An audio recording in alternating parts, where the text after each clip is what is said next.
Kahit shot lang gawin ako lang ba? Kasi nandito yung close up. Yan, ganyan lang. Tignan mo lang.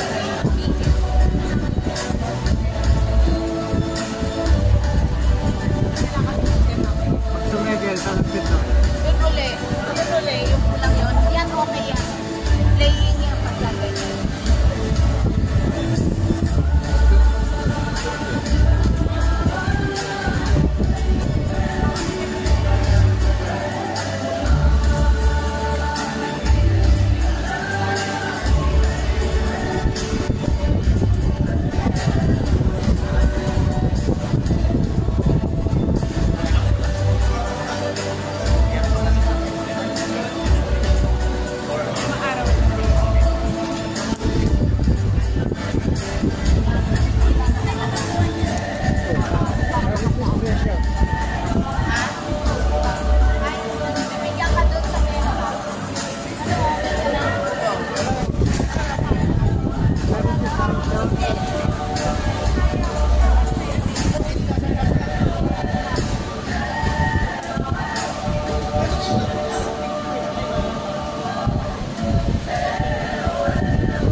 Kano?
Department of Tourism Secretary, Cristina Garcia Brasco. Always the Filipino smile.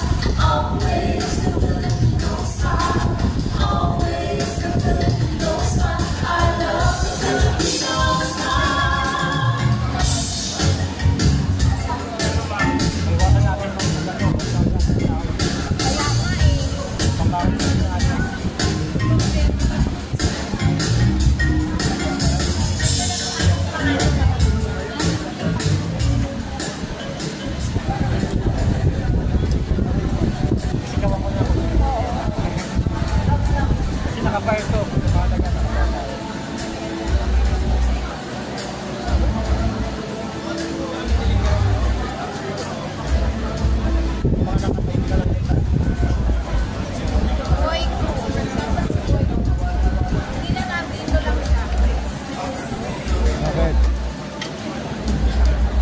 Pumunta sa parking.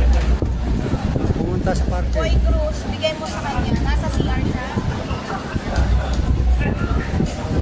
Rapi. Rapi. Dali, kukunin ko pa.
We are requesting everyone to please rise for the singing of the Philippine National Anthem, to be followed by an occasion in Lago Pilipinas Gift, led by the RTU Hilig Rizalio.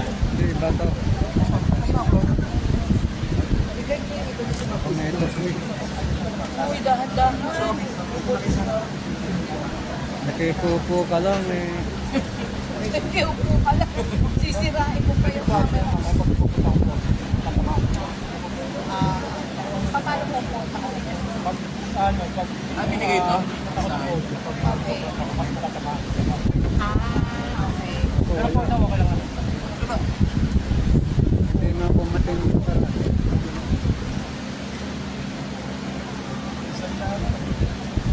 Pindutin mo kate yung ano, itim. Hindi, hindi. Okay din. Naka-display naman siya. Gano'n. Nag-clip eh, laki ng likod.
Thank you, RTU Hini Grisalia. You may now take your seats.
Ladies and gentlemen, this is the opening ceremony of the 2024 Pamana Cup. Let us welcome our host, Ms. Sofia Therese Cano.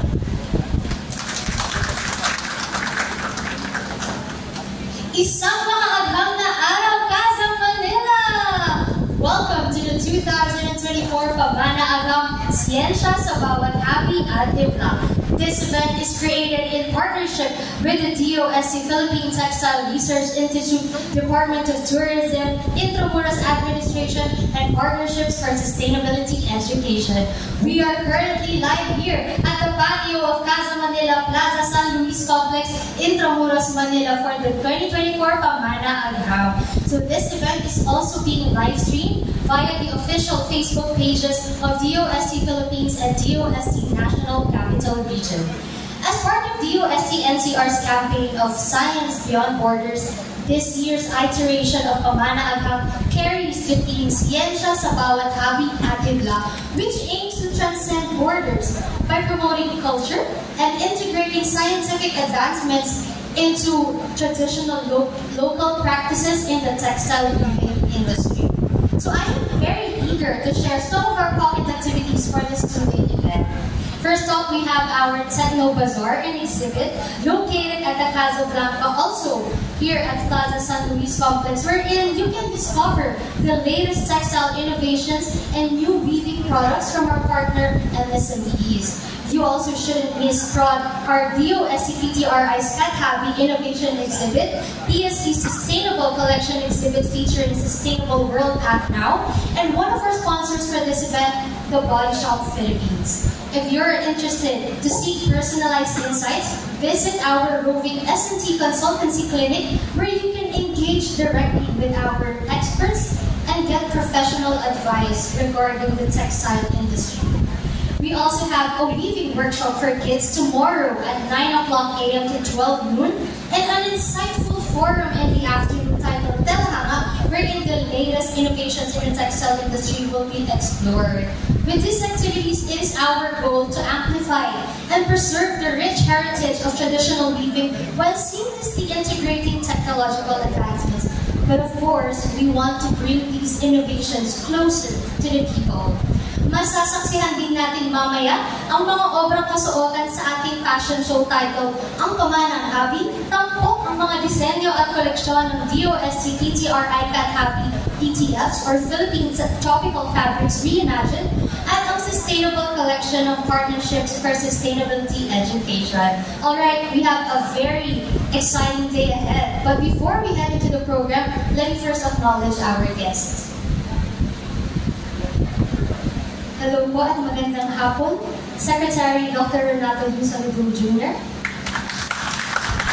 We also have our DOT Secretary Cristina Garcia Brasco. Good afternoon, ma'am. DOT Undersecretary for Tourism Development Planning, Honorable Verna Esmeralda Buentuceso. Honorable Warner M. Andrada, DOT Assistant Secretary for Tourism Development, DOST Undersecretary for Regional Operations, Dr. Sancho A. Maborang, Attorney Johan M. Padilla, Administrator of Intramuros Administration,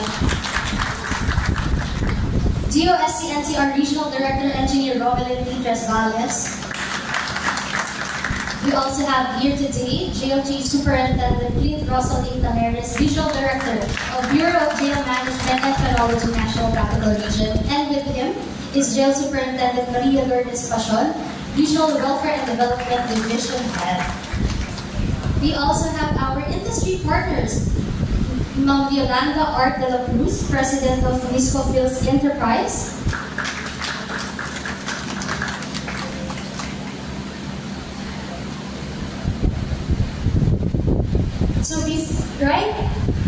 we want to call Attorney Joanne M. Padilla, Administrator Intramuros Administration, for her welcome remarks. A round of applause, please.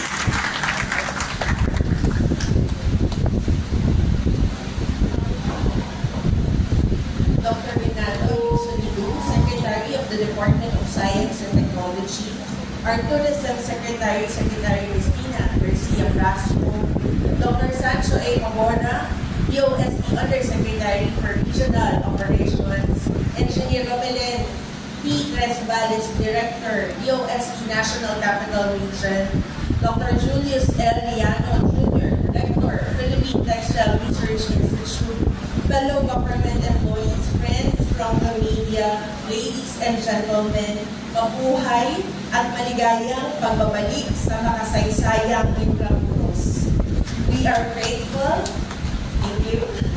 We are grateful for this opportunity to be chosen once again as the venue partner for the 2024 Pamana Agham, Siyensya sa Bawat Hapon at Kibla, a celebration that seamlessly weaves together our past with the promise of our future. Last October of 2023, we were honored to host the first ever Pamana Agham in Port Santiago, an event that beautifully showcased Filipino heritage through the lens of science. And this year, we welcome you back to deepen that exploration, focusing on enhancing traditional textile practices. We are here to witness history, not just through words, but through the intricate patterns and vibrant colors of textiles, which are a testament to our rich cultural narrative. Intramuros, with its historic past and enduring charm, serves as the perfect backdrop for this celebration. Here, where history breathes life into every stone and corner, we recognize the profound connection between our cultural heritage and the textile industry. By integrating modern technologies and innovations with traditional practices, we believe that we can both preserve and propel forward our rich history, while also fostering the growth of our local communities. We extend our utmost recognition to the Department of Science and Technology, DOST NCR, DOST PDRI, the support of the Partnerships for Sustainability Education, and of course, our mother agency, the Department of Tourism, for their pivotal roles in demonstrating the potential for innovation in the preservation and enhancement of our cultural heritage, proving that the old and the new can coexist in vibrant harmony. This initiative will surely enhance Filipino tourism, offering eco-conscious travelers exquisite and sustainable fabrics that highlight our unique cultural assets and provide a platform for Filipino textile artisans to shine, proving that our rich traditions and contemporary innovations not only capture the hearts of tourists, but foster a deeper appreciation and support for our local talents and the nation's vibrant cultural heritage. As we embark on this journey through the world of textiles, let us remember that our cultural heritage is not just a legacy to be admired, but a living, breathing entity that must continue to evolve and to inspire. Kami po sa Intramuros Administration ay lubos ang pagsuporta sa makabuluhang proyektong ito naway patuloy na magbigay inspirasyon ang pamanagham sa paglinaw, pag-unlad at pagsasama ng tradisyon at inobasyon para sa isang mas maliwanag at makakaugnay na kinabukasan. Mabuhay po ang agham at siyensya, mabuhay ang turismo, mabuhay ang Intramuros at mabuhay ang Pilipinas. Gracias.